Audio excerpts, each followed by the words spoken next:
Salam sejahtera bagi kita sekalian. Assalamualaikum warahmatullahi wabarakatuh. Perkenalkan, nama saya Jan Priya Tarif dengan NIM 2214201083, kelas A3, Fakultas Keperawatan.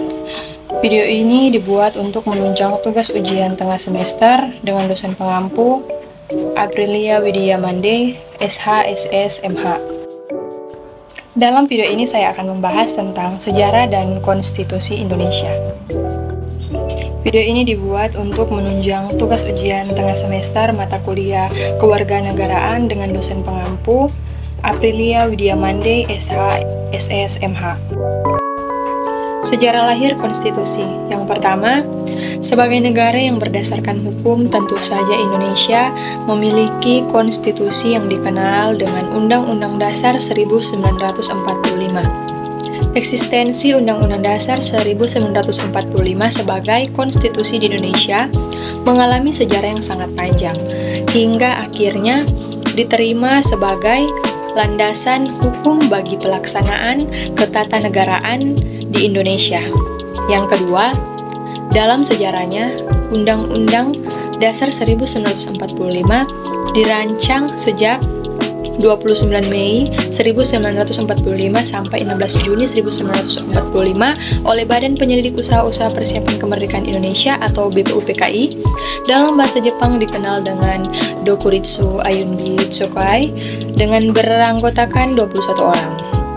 Diketuai Insinyur Soekarno dan Dr. Andes Muhammad Hatta sebagai wakil ketua, dengan 19 orang anggota yang terdiri dari 11 orang wakil dari Jawa, 3 orang dari Sumatera, dan masing-masing 1 wakil dari Kalimantan, Maluku, dan Sunda Kecil.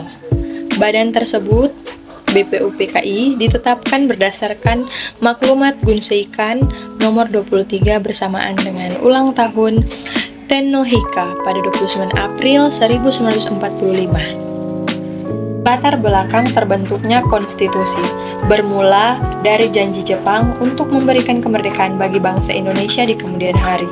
Janji tersebut antara lain berisi sejak dari dahulu sebelum pecahnya peperangan Asia Timur Raya. Dan ini pun sudah mulai berusaha membebaskan bangsa Indonesia dari kekuasaan pemerintah Hindia Belanda. Tentara Dai Nippon serentak menggerakkan angkatan perangnya baik di darat, laut, maupun udara untuk mengakhiri kekuasaan penjajahan Belanda. Sejak saat itu, Dai Nippon Teikoku memandang bangsa Indonesia sebagai saudara muda serta membimbing bangsa Indonesia dengan giat dan tulus ikhlas di semua bidang, sehingga diharapkan kelak bangsa Indonesia siap untuk berdiri sendiri sebagai bangsa Asia Timur Raya. Namun janji hanyalah janji, penjajah tetaplah penjajah yang selalu ingin lebih lama menindas dan menguras kekayaan bangsa Indonesia. Setelah Jepang dipukul mundur oleh sekutu, Jepang tak lagi ingat akan janjinya. Setelah menyerah tanpa syarat kepada sekutu, rakyat Indonesia lebih bebas dan leluasa untuk berhut dan tidak bergantung pada Jepang sampai saat kemerdekaan tiba. Perkembangan konstitusi di Indonesia. Dari catatan sejarah klasik terdapat 2 perkataan yang berkaitan erat dengan pengertian kita sekarang tentang konstitusi, yaitu dalam perkataan Yunani Kano, politeia, dan perkataan bahasa Latin constitutio yang juga berkaitan dengan kata jus. Dalam kedua perkataan politeia dan constitutio, mula awal mata gagasan konstitusionalisme diekspresikan oleh manusia beserta hubungan di antara kedua istilah tersebut dalam sejarah. Jika kedua istilah tersebut dibandingkan, dapat dikatakan bahwa yang paling banyak adalah kata politeia yang berasal dari kebudayaan Yunani. Pengertian konstitusi di zaman Yunani Kurio masih bersifat material, dalam arti belum berbentuk seperti yang diminati zaman modern sekarang ini. Namun perbedaan antara konstitusi dengan hukum biasa sudah tergambar dalam pembedaan yang dilakukan oleh Aristoteles terhadap pengertian politeia dan nomoi. Politeia dapat disepadankan dengan pengertian konstitusi, sedangkan nomoi adalah undang-undang biasa. Politeia mengandung kekuasaan yang lebih tinggi dari nomoi, karena Politeia mempunyai kekuasaan membentuk, sedang nomoi tidak ada, karena ini hanya merupakan materi yang harus dibentuk agar tidak cerai-berai. Konstitusi berasal dari kata kerja constituere, yang berarti membentuk. Yang dibentuk adalah negara. Dengan demikian dapat dikatakan membentuk suatu negara, menyusun dan menyatakan satu negara. Dalam bahasa Latin, kata konstitusi merupakan gabungan dua kata, yaitu kam dan statuere. Kam adalah sebuah preposisi yang berarti bersama dengan, dan statuere berasal dari kata sta, yang membentuk kata kerja star, yang berarti berdiri. Atas dasar itu, kata statuere mempunyai arti membuat sesuatu agar berdiri atau mendirikan, menetapkan. Dengan demikian, konstitutio atau bentuk tunggal berarti menetapkan sesuatu secara bersama-sama, dan konstitutio bentuk jamak berarti segala sesuatu yang telah ditetapkan. Undang-Undang Dasar 1945 dalam perkembangan sejarah kehidupan berbangsa dan bernegara, konstitusi menepati posisi yang sangat penting. Pengertian dan materi muatan konstitusi senantiasa berkembang seiring dengan perkembangan peradaban manusia dan organisasi kenegaraan. Kajian tentang konstitusi semakin penting dalam negara-negara modern saat ini, yang pada umumnya menyatakan diri sebagai negara konstitusional, baik demokrasi konstitusional maupun monarki konstitusional. Dengan meneliti dan mengkaji konstitusi, dapat diketahui prinsip-prinsip dasar kehidupan bersama dan penyelenggaraan negara serta struktur organisasi suatu negara tertentu. Bahkan nilai-nilai konstitusi dapat dikatakan mewakili tingkat peradaban suatu bangsa.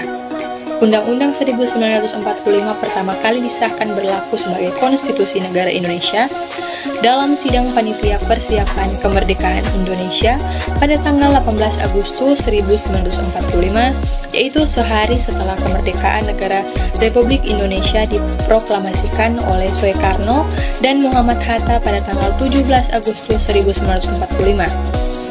Naskah Undang-Undang 1900 ini pertama kali dipersiapkan oleh satu badan bentukan pemerintah bala tentara Jepang yang diberi nama Dokuritsu Zunbi Sukai, yang dalam bahasa Indonesia disebut Badan Penyelidik Usaha-Usaha Persiapan Kemerdekaan Indonesia atau BPUPKI.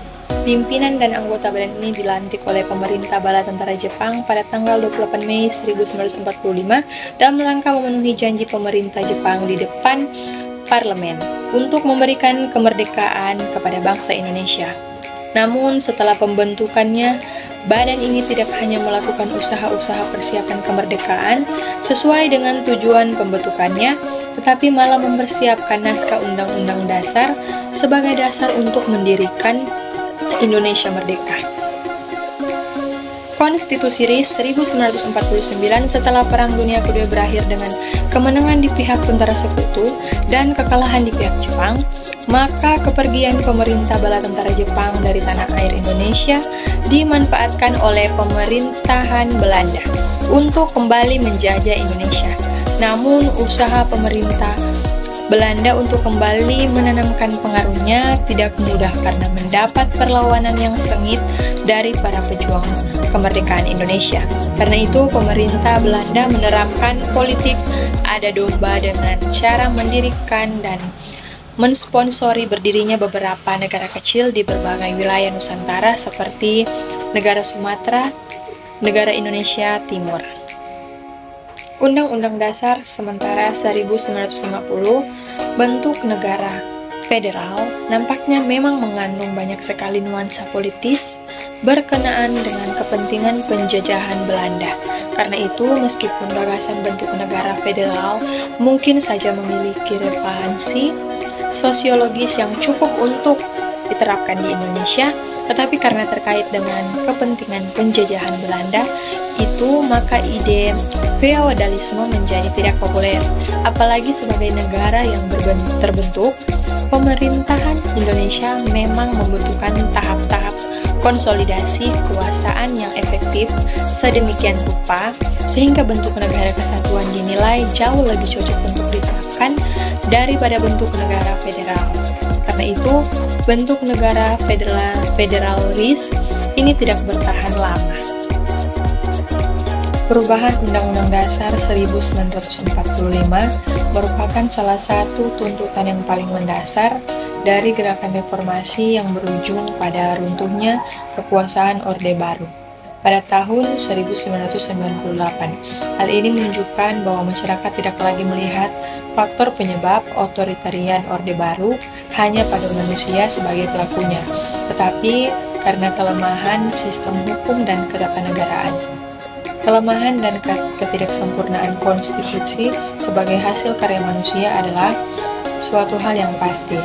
Kelemahan dan ketidaksempurnaan Undang-Undang Dasar 1945 bahkan telah dinyatakan oleh Soekarno pada rapat pertama PPKI tanggal 18 Agustus 1945. Gagasan perubahan Undang-Undang 1945 menemukan momentumnya di era reformasi.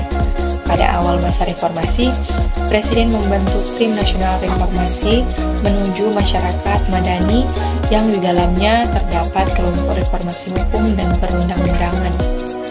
Kelompok tersebut menghasilkan pokok-pokok usulan amandemen Undang-Undang Dasar 1945 yang perlu dilakukan mengingat kelemahan-kelemahan dan kekosongan dalam Undang-Undang Dasar 1945.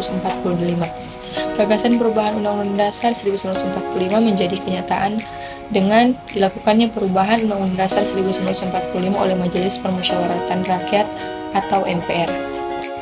Sekian video pembahasan mengenai sejarah dan konstitusi Indonesia dan saya mengajak teman-teman yang masih bingung mencari kampus, mari bergabung bersama kami di Universitas Pembangunan Indonesia Manado.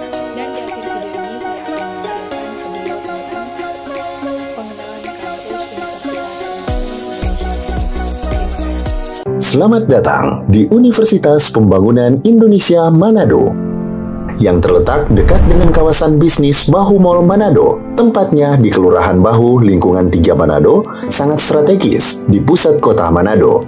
Dibangun di atas lahan seluas 2,5 hektar, Universitas Pembangunan Indonesia Manado berdiri megah dengan ruangan 7 lantai, terdiri dari ruangan kelas, ruangan kantor, perpustakaan, laboratorium komputer, laboratorium keperawatan, pengadilan semu, dan laboratorium bahasa, kantin, serta rooftop di lantai atas.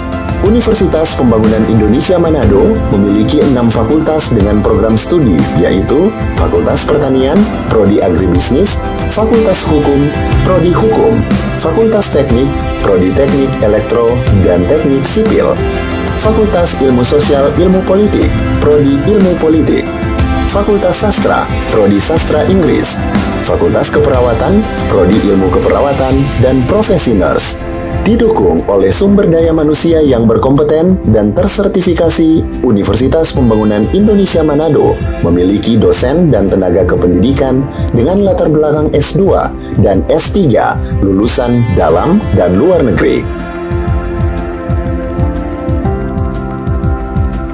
Proses belajar mengajar dilaksanakan dengan teknologi informasi merujuk perkembangan dunia modern saat ini, dilakukan dengan sistem e-learning dan sistem ujian online atau ULAIN. Hasil tracer student Universitas Pembangunan Indonesia Manado dan fakultas menyebutkan lulusan UNPI sudah tersebar di dalam dan luar negeri.